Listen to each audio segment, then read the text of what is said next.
ജനോപകാര പദ്ധതികൾ തുടരുന്നതിനൊപ്പം തന്നെ ജീവനക്കാരുടെ സംരക്ഷണവും കേരള ബാങ്ക് ഏറ്റെടുക്കണമെന്ന് എ. പ്രഭാകരൻ എം.എൽ.എ. കേരളത്തിന്റെ വികസന ചരിത്രത്തിൽ കേരള ബാങ്ക് അധ്യായങ്ങൾ എഴുതിച്ചേർക്കുകയാണെന്നും എം.എൽ.എ. പറഞ്ഞു.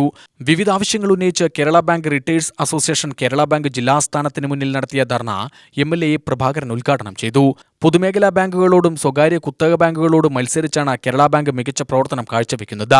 മറ്റു ബാങ്കുകൾ നടത്തുന്നതിന്റെ ഇരട്ടി ഇടപാടുകൾ നടത്താൻ കഴിഞ്ഞതിന് പിന്നിൽ ജീവനക്കാരുടെ ഉൾപ്പെടെ കൂട്ടായ പരിശ്രമമുണ്ട്. പൊതുമേഖലാ ബാങ്കുകളെ തകർക്കുന്ന കേന്ദ്ര നയമല്ല കേരള ബാങ്ക് അധികൃതർ സ്വീകരിക്കേണ്ടത് എന്നതുകൊണ്ട് ജീവനക്കാരുടെ അവകാശങ്ങൾ സംരക്ഷിക്കപ്പെടണമെന്നും എം.എൽ.എ. പറഞ്ഞു.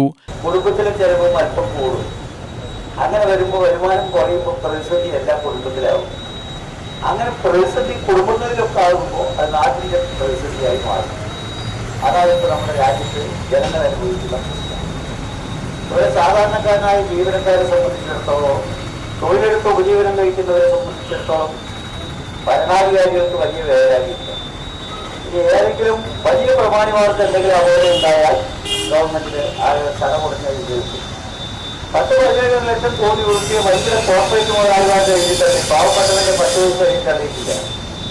അതുകൊണ്ടാണ് അവിടെ മറ്റേ നമ്മുടെ തലസ്ഥാനത്തിന്റെ ബോർഡുണ്ടല്ലോ, ഡൽഹി പട്ടണത്തിന്റെ പരിസരത്ത് ആയിരക്കണക്കിന് കൃഷിക്കാരവിടെ സമരം നടത്തുന്ന എന്തുകൊണ്ടാണ്? അവരുടെ പ്രശ്നം പരിഹരിക്കാൻ അവർക്ക് ഒഴിവില്ല. പെൻഷൻ പരിഷ്കരണം ആരംഭിക്കുക, ആരോഗ്യ പദ്ധതി വിപുലമാക്കി ഗുണകരമാക്കുക, തടഞ്ഞുവെച്ച DA പുനഃസ്ഥാപിക്കുക തുടങ്ങിയ ആവശ്യങ്ങൾ ഉന്നയിച്ചായിരുന്നു KBRA ധർണ നടത്തിയത്. ജില്ലാ പ്രസിഡന്റ് C. തങ്കപ്പൻ അധ്യക്ഷത വഹിച്ചു. സംഘടനാ ഭാരവാഹികളായ K. മല്ലിക, K. മുരളീധരൻ, P. ബാലൻ, V. Ramakrishnan, Sathyamurthy, K. നബിദാസ്, C. Sivadasan എന്നിവർ സംസാരിച്ചു.